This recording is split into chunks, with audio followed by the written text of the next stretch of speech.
किस नज़रिए ਨਾਲ ਦੇਖਦੇ ਹੋ ਕੀ ਕਰਨਾ ਕੀ ਚਾਹੁੰਦੀ ਹੈ ਸਰਕਾਰ? ਬਿਲਕੁਲ ਐਮਐਸਪੀ ਦੇ ਵਿੱਚ ਪੰਜਾਬ ਦੇ ਲੋਕ ਹੋਣੇ ਚਾਹੀਦੇ ਸੀ। ਹਮੇਸ਼ਾ ਜਿੱਥੇ ਐਮਐਸਪੀ ਦੀ ਗੱਲ ਹੋਏਗੀ ਉੱਥੇ ਪੰਜਾਬ ਦੇ ਲੋਕ ਨਹੀਂ ਹੋਣਗੇ। ਸਾਡੀ ਯੂਨੀਵਰਸਿਟੀ ਦੇ ਬੁੱਧੀਜੀਵ ਨਹੀਂ ਹੋਣਗੇ ਤਾਂ ਫਿਰ ਕਿੱਥੋਂ ਦੇ ਹੋਣਗੇ? ਸੋ ਮੈਂ ਸਮਝਦਾ ਕਿ ਸਰਾਸਰ ਧੱਕਾ ਹੈ, ਗਲਤ ਕੀਤਾ ਹੈ। ਮੈਂ ਇਹਦੀ ਨਿੰਦਾ ਕਰਦਾ ਹਾਂ ਔਰ ਇਹਦੀ ਅਸੀਂ ਲੜਾਈ ਲੜਾਂਗੇ।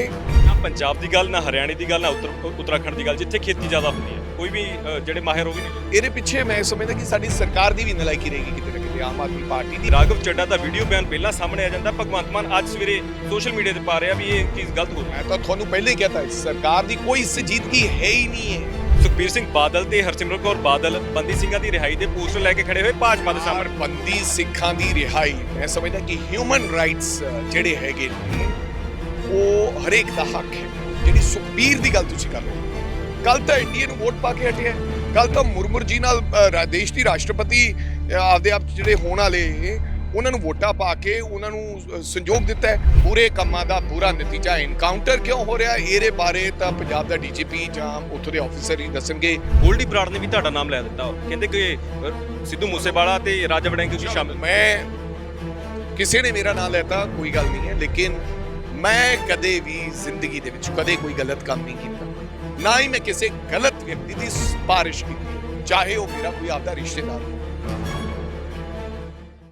ਪੰਜਾਬ ਕਾਂਗਰਸ ਦੇ ਪ੍ਰਧਾਨ ਰਾਜਾ ਵੜਿੰਗ ਸਾਡੇ ਨਾਲ ਨੇ। ਵੜਿੰਗ ਸਾਹਿਬ, ਦਿੱਲੀ ਦੀ ਅਸੀਂ ਗੱਲ ਕਰੀਏ, ਦਿੱਲੀ ਦੇ ਵਿੱਚ ਜਿਸ ਤਰੀਕੇ ਦੇ ਹਾਲਾਤ ਨੇ ਇਸ ਵੇਲੇ, ਕਿਉਂਕਿ ਲੋਕ ਸਭਾ ਦਾ ਸੈਸ਼ਨ ਚੱਲ ਰਿਹਾ ਹੈ ਤੇ ਨਾਲ ਦੀ ਨਾਲ ਐਮਐਸਪੀ ਦਾ ਵੀ ਜ਼ਿਕਰ ਚੱਲ ਰਿਹਾ ਹੈ। ਐਮਐਸਪੀ ਕਮੇਟੀ ਦਾ ਸਿੱਧੇ ਤੌਰ ਤੇ ਖੰਡਨ ਕਰ ਦਿੱਤਾ ਹੈਗਾ ਸੰਯੁਕਤ ਕਿਸਾਨ ਮੋਰਚੇ ਨੇ। ਕਿਸ ਨਜ਼ਰੀਏ ਨਾਲ ਦੇਖਦੇ ਹੋ ਕੀ ਕਰਨਾ ਕੀ ਚਾਹੁੰਦੀ ਹੈ ਸਰਕਾਰ? ਬਿਲਕੁਲ ਐਮਐਸਪੀ ਦੇ ਵਿੱਚ ਪੰਜਾਬ ਦੇ ਲੋਕ ਹੋਣੇ ਚਾਹੀਦੇ ਸੀ। ਪੰਜਾਬ ਮੈਂ ਸਮਝਦਾ ਕਿ ਅੰਦਾਤਾ ਹੈ, ਹਮੇਸ਼ਾ ਜਿੱਥੇ ਐਮਐਸਪੀ ਦੀ ਗੱਲ ਹੋਏਗੀ ਉੱਥੇ ਪੰਜਾਬ ਦੇ ਲੋਕ ਨਹੀਂ ਹੋਣਗੇ।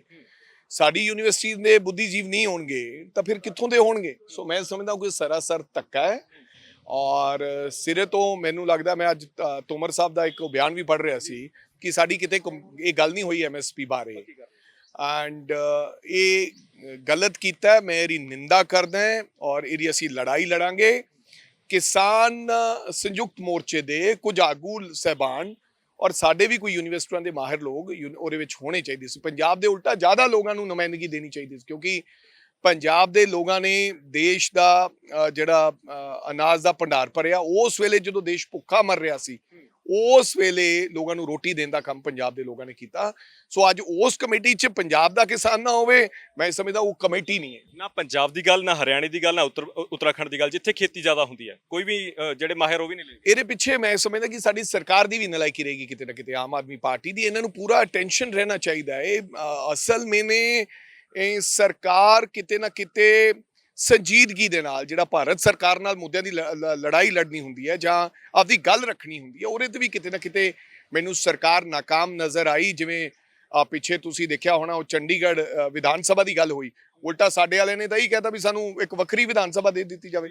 ਸੋ ਸਰਕਾਰ ਨੂੰ ਵੀ ਸੰਜੀਦਗੀ ਦੇ ਨਾਲ ਮੈਨੂੰ ਲੱਗਦਾ ਇਹਦੇ ਤੇ ਸੋਚਣਾ ਚਾਹੀਦਾ। ਕੇਵਲ ਬਿਆਨ ਨਾਲ ਸੀਮਤ ਨਹੀਂ ਰਹਿਣਾ ਚਾਹੀਦਾ ਵੀ ਬਿਆਨ ਦੇਤਾ ਵੀ ਕਮੇਟੀ ਦੇ ਵਿੱਚ ਸਾਡੇ ਮੈਂਬਰ ਹੋਣੇ ਚਾਹੀਦੇ, ਉਹ ਤਾਂ ਕੰਮ ਅਸੀਂ ਕਰ ਰਹੇ ਹਾਂ, ਲੇਕਿਨ ਸਰਕਾਰ ਨੂੰ ਲਿਖਤੀ ਪੜਤੀ ਨੁਮਾਇੰਦਗਾ ਭੇਜ ਕੇ, ਆਪਦਾ ਮਿਨਿਸਟਰ ਭੇਜ ਕੇ, ਖੁਦ ਚੀਫ ਮਿਨਿਸਟਰ ਸਾਹਿਬ ਜਾ ਕੇ ਮਿਲ ਸਕਦੇ ਇਸ ਮੁੱਦੇ ਤੇ। ਸੰਜੀਦਗੀ ਦੀ ਗੱਲ ਕੀਤੀ, ਬੜੀ ਹੈਰਾਨੀ ਹੈ ਕਿ ਰਾਘਵ ਚੱਡਾ ਦਾ ਵੀਡੀਓ ਬਿਆਨ ਪਹਿਲਾਂ ਸਾਹਮਣੇ ਆ ਜਾਂਦਾ, ਭਗਵੰਤ ਮਾਨ ਅੱਜ ਸਵੇਰੇ ਸੋਸ਼ਲ ਮੀਡੀਆ ਤੇ ਪਾ ਰਿਹਾ ਵੀ ਇਹ ਚੀਜ਼ ਗਲਤ ਹੋ ਰਹੀ ਹੈ। ਮੈਂ ਤਾਂ ਤੁਹਾਨੂੰ ਪਹਿਲਾਂ ਹੀ ਕਹਤਾ ਸਰਕਾਰ ਦੀ ਕੋਈ ਸੰਜੀਦਗੀ ਹੈ ਹੀ ਨਹੀਂ ਹੈ। ਹੋ ਸਕਦਾ ਸਰਕਾਰ ਨੂੰ ਪਤਾ ਹੀ ਨਾ ਹੋਵੇ ਕਿ ਇੱਕ ਕਮੇਟੀ ਬਣ ਜਾ ਰਹੀ ਹੈ। ਇਹਦੀ ਲੜਾਈ ਪਹਿਲਾਂ ਲੜਨੀ ਚਾਹੀਦੀ ਹੈ ਨਾਲ। ਮੈਂ ਤੁਹਾਨੂੰ ਕਹਿ ਤਾਂ ਦਿੱਤਾ ਕਿ ਟਵੀਟ ਇਹ ਵੀ ਆ ਜਾਂਦਾ ਹੈ ਕਿ ਸਾਨੂੰ ਵੱਖਰੀ ਵਿਧਾਨ ਸਭਾ ਦੇ ਦਿੱਤੀ ਜਾਵੇ।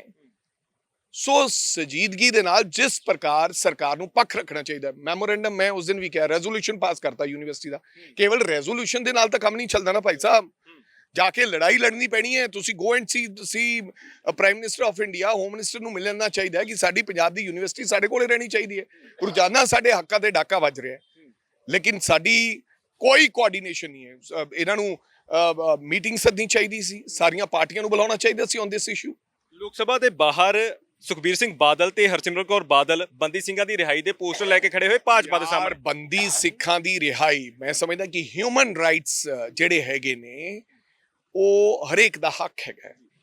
ਇਹ ਸਰਕਾਰ ਨੇ ਵੇਖਣਾ ਹੈ, ਕਾਨੂੰਨ ਨੇ ਵੇਖਣਾ ਹੈ। ਜਿਨ੍ਹਾਂ ਦੀ ਸਜ਼ਾ ਪੂਰੀ ਹੋ ਚੁੱਕੀ ਹੈ ਉਹਨਾਂ ਨੂੰ ਰਿਹਾ, ਮੈਨੂੰ ਅਗਰ ਉਹਨਾਂ ਨੇ ਸਜ਼ਾ ਆਪਦੀ ਕੱਟ ਲਈ ਹੈ ਤਾਂ ਰਿਹਾ ਕਰ ਦੇਣਾ ਚਾਹੀਦਾ ਹੈ। ਲੇਕਿਨ ਜੇ ਕੋਈ ਅੜਚਨਾ ਸਾਡੀ ਤਾਂ ਪਹਿਲਾਂ ਹੀ ਤੁਸੀਂ ਵੇਖੋ ਸਾਡਾ ਇਤਿਹਾਸ ਰਿਹਾ, ਰਾਹੁਲ ਗਾਂਧੀ, ਸੋਨੀਆ ਪ੍ਰਿਯੰਕਾ ਗਾਂਧੀ ਜੀ ਨੇ ਆਪਦੇ ਪਿਤਾ ਦੇ ਕਾਤਲਾਂ ਨੂੰ ਮਾਫ ਕਰ ਦਿੱਤਾ ਹੈ। ਸੋ ਮੈਂ ਸਮਝਦਾ ਕਿ ਹਿਊਮਨ ਰਾਈਟਸ ਨੂੰ ਇਸ ਪੰਜਾਬ ਦੇ ਵਿੱਚ ਇਸ ਦੇਸ਼ ਦੇ ਵਿੱਚ ਅਣਗੌਲਿਆ ਜਾ ਰਿਹਾ ਵੜਿੰਗ ਸਾਹਿਬ ਆਖਰੀ ਸਵਾਲ ਹੈ, ਅਣਗੌਲਿਆ ਜਾ ਰਿਹਾ। ਲੇਕਿਨ ਜਿਹੜੀ ਸੁਖਬੀਰ ਦੀ ਗੱਲ ਤੁਸੀਂ ਕਰ ਰਹੇ ਹੋ, ਕੱਲ ਤਾਂ ਇੰਡੀਆ ਨੂੰ ਵੋਟ ਪਾ ਕੇ ਹਟਿਆ, ਕੱਲ ਤਾਂ ਮੁਰਮੁਰ ਜੀ ਨਾਲ ਦੇਸ਼ ਦੀ ਰਾਸ਼ਟਰਪਤੀ ਆਪਦੇ ਆਪ 'ਚ ਜਿਹੜੇ ਹੋਣ ਵਾਲੇ ਉਹਨਾਂ ਨੂੰ ਵੋਟਾਂ ਪਾ ਕੇ ਉਹਨਾਂ ਨੂੰ ਸੰਯੋਗ ਦਿੱਤਾ ਹੈ। ਤੇ ਅੱਜ ਅਮਿਤ ਸ਼ਾਹ ਜੀ ਕੋਲੇ ਗਿੜਗਿੜਾ ਰਹੇ ਨੇ, ਕਿਉਂ ਵੋਟਾਂ ਪਾਈਆਂ ਬਈ ਉਹਨਾਂ ਨੂੰ? ਤੁਸੀਂ ਕਿਉਂ ਨਹੀਂ ਉਦੋਂ ਕਹਿੰਦੇ ਕਿ ਸਾਡੇ ਨਾਲ ਆ ਕੇ ਪੰਜਾਬ ਦੀ ਗੱਲ ਕਰੋ, ਬੰਦੀ ਸਿੱਖਾਂ ਦੀ ਗੱਲ? ਇਸੇ ਕਰਕੇ ਤਾਂ ਲੋਕਾਂ ਨੇ ਨਕਾਰਤਾ ਅਕਾਲੀ ਦਲ ਨੂੰ, ਕੇਵਲ 3 ਸੀਟਾਂ ਤੇ ਸਿਮਟ ਕੇ ਰਹਿ ਗਏ। ਉਹਨਾਂ ਵਿੱਚੋਂ ਵੀ ਇੱਕ ਵਿਅਕਤੀ ਨੇ ਰਾਸ਼ਟਰਪਤੀ ਦੀ ਵੋਟ ਨਹੀਂ ਪਾਈ। ਲੋਕ ਸਭ ਜਾਣਦੇ ਨੇ ਕਿ ਮਿਲੀ ਭੁਗਤ ਅੱਜ ਵੀ ਇਹਨਾਂ ਕੋਲੇ ਜਿਹੜੀ ਸਿਕਿਉਰਿਟੀ ਹੈਗੀ ਉਹ ਕੇਂਦਰ ਦੀ ਸਿਕਿਉਰਿਟੀ ਹੈ, ਕੇਂਦਰ ਨੇ ਸਿਕਿਉਰਿਟੀ ਦਿੱਤਾ। ਅੱਜ ਵੀ ਉਹ ਕੋਠੀਆਂ ਦਾ ਆਨੰਦ ਮਾਣ ਰਹੇ, ਜਿਹੜੀਆਂ ਮਿਨਿਸਟਰ ਦੀਆਂ ਕੋਠੀਆਂ ਨੇ, 8 ਕੈਟਾਗਰੀ ਹਾਊਸਸ ਨੇ, ਉਹਨਾਂ ਨੂੰ ਫਲੈਟ 'ਚ ਚਲੇ ਜਾਣਾ ਚਾਹੀਦਾ ਹੈ। ਸੋ ਮੇਰੇ ਕਹਿਣ ਦਾ ਮਤਲਬ ਜਨਤਾ ਜਾਣਦੀ ਹੈ, ਕੇਵਲ ਵਿਖਾਵੇ ਦੇ ਵਾਸਤੇ ਬੰਦੀ ਸਿੱਖਾਂ ਦੀ ਰਿਹਾਈ, ਕੇਵਲ ਬੈਨਰ ਫੜਨ ਨਾਲ ਤੇ ਚੰਦ ਆਪਦੇ ਲੋਕ ਜਿਹੜੇ ਉੱਥੇ ਜਿਹੜੇ ਤੁਹਾਡੇ ਜਿਨ੍ਹਾਂ ਨੂੰ ਖਵਾ ਪਿਆ ਕੇ ਇੱਥੋਂ ਤੱਕ ਲਿਆਂਦਾ ਹੈ, ਉਹਨਾਂ ਨੂੰ ਉੱਥੇ ਪ੍ਰੋਟੈਸਟ ਬੁਲਾਉਣ ਨਾਲ ਪੰਜਾਬ ਦੇ ਲੋਕ ਜਾਂ ਬੰਦੀ ਸਿੱਖ ਰਿਹਾ ਨਹੀਂ ਹੋਣੇ। ਔਰ ਜੇ ਤੁਸੀਂ ਚਾਹੁੰਦੇ 10 ਸਾਲ ਤੁਸੀਂ ਸਰਕਾਰ 'ਚ ਰਹੇ ਹੋ, ਤੁਸੀਂ ਕੀ ਕੀਤਾ?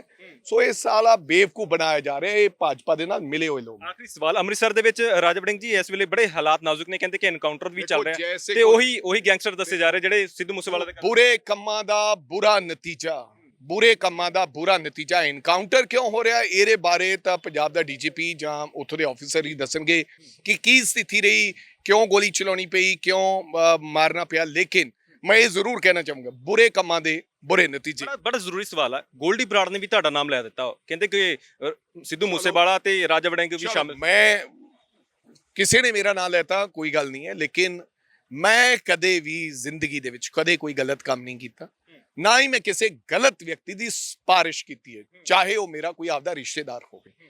ਸੋ ਕਿਸੇ ਦੇ ਕੁਝ ਕਹਿਣ ਦੇ ਨਾਲ ਕੋਈ ਫਰਕ ਨਹੀਂ ਪੈਂਦਾ, ਲੇਕਿਨ ਨਾ ਤਾਂ ਮੈਂ ਕਿਸੇ ਮਾੜੇ ਬੰਦੇ ਦੀ ਕਦੇ ਜ਼ਿੰਦਗੀ ਸਿਫਾਰਿਸ਼ ਕੀਤੀ ਹੈ, ਨਾ ਕੋਈ ਐਸਾ ਗਲਤ ਕੰਮ ਕੀਤਾ, ਕਿਉਂਕਿ ਪੋਲਿਟਿਕਸ ਦੇ ਵਿੱਚ ਉਹ ਹਰ ਚੀਜ਼ ਸਾਹਮਣੇ ਆ ਜਾਂਦੀ ਹੈ, ਕੋਈ ਗੱਲ ਛੁਪੀ ਰਹਿੰਦੀ ਨਹੀਂ ਹੈ।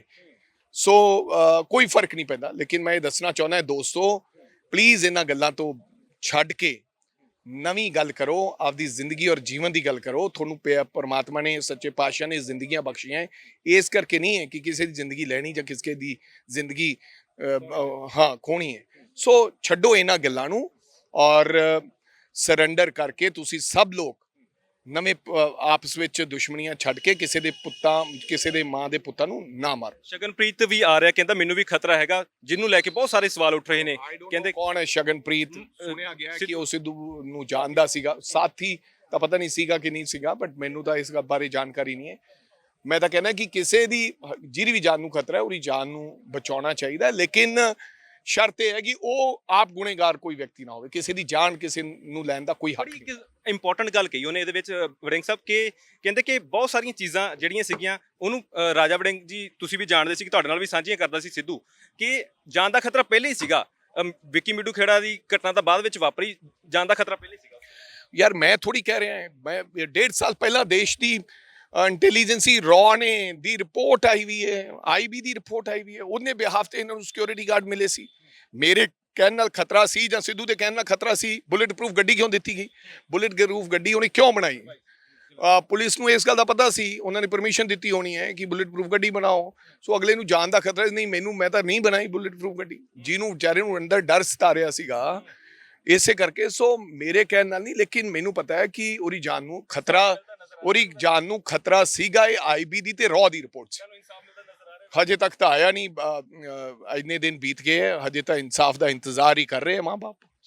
ਤਾਂ ਇਹ ਸਨ ਰਾਜਾ ਵੜਿੰਗ, तमाम ਮਸਲਿਆਂ ਤੇ ਬੜੀ ਬੇਬਾਕੀ ਦੇ ਨਾਲ ਗੱਲਬਾਤ ਕਰਕੇ ਗਏ ਨੇ ਕਿ ਐਮਐਸਪੀ ਦੇ ਮਸਲੇ ਨੂੰ ਲੈ ਕੇ ਬੜੀਆਂ ਚਿੰਤਾਵਾਂ ਨੇ ਤੇ ਹਾਲੇ ਵੀ ਬਹੁਤ ਸਾਰੀਆਂ ਚੀਜ਼ਾਂ ਅਜਿਹੀਆਂ ਨੇ ਜਿਹੜੀਆਂ ਲਗਾਤਾਰਤਾ ਦੇ ਵਿੱਚ ਵਾਪਰ ਰਹੀਆਂ ਨੇ। ਤਾਂ ਸਰਕਾਰ ਦੀ ਸੰਜੀਦਗੀ ਤੇ ਵੱਡੇ ਸਵਾਲ ਖੜੇ ਕੀਤੇ ਨੇ। ਫਿਲਹਾਲ ਦੇਖਣਾ ਹੋਵੇਗਾ ਜਿਹੜੇ ਮਸਲਿਆਂ ਤੇ ਆਪਣੇ ਵੱਲੋਂ ਪੱਖ ਰੱਖ ਕੇ ਗਏ ਨੇ, ਸਰਕਾਰਾਂ ਦੀ ਭੂਮਿਕਾ ਕਿਹੋ ਜਿਹੀ ਰਹਿੰਦੀ ਹੈ। ਵੱਡੇ ਸਵਾਲ ਖੜੇ ਹੋਏ ਨੇ, ਲਾਅ ਐਂਡ ਆਰਡਰ ਨੂੰ ਲੈ ਕੇ ਵੱਡੇ ਸਵਾਲ ਨੇ, ਐਮਐਸਪੀ ਦੀ ਕਮੇਟੀ ਨੂੰ ਲੈ ਕੇ ਵੱਡੇ ਸਵਾਲ ਨੇ, ਕਿ ਇਹਨਾਂ ਦੇ ਹੱਲ ਆਉਣ ਵਾਲੇ ਸਮੇਂ ਦੇ ਵਿੱਚ ਨਿਕਲਦੇ ਨੇ ਜਾਂ ਨਹੀਂ। ਤੁਸੀਂ ਇਸ ਬਾਰੇ ਕੀ ਸੋਚਦੇ? ਆਪਣੇ ਕੀਮਤੀ ਜਰੂਰ ਸਾਂਝੇ ਕਰਿਓ। ਸਹਿਯੋਗੀ ਜਸਵਿੰਦਰ ਦੇ ਨਾਲ ਹਰਦੀਪ ਸਿੰਘ ਭੋਗਲ, ਟੀਵੀ ਪੰਜਾਬ, ਚੰਡੀਗੜ੍ਹ।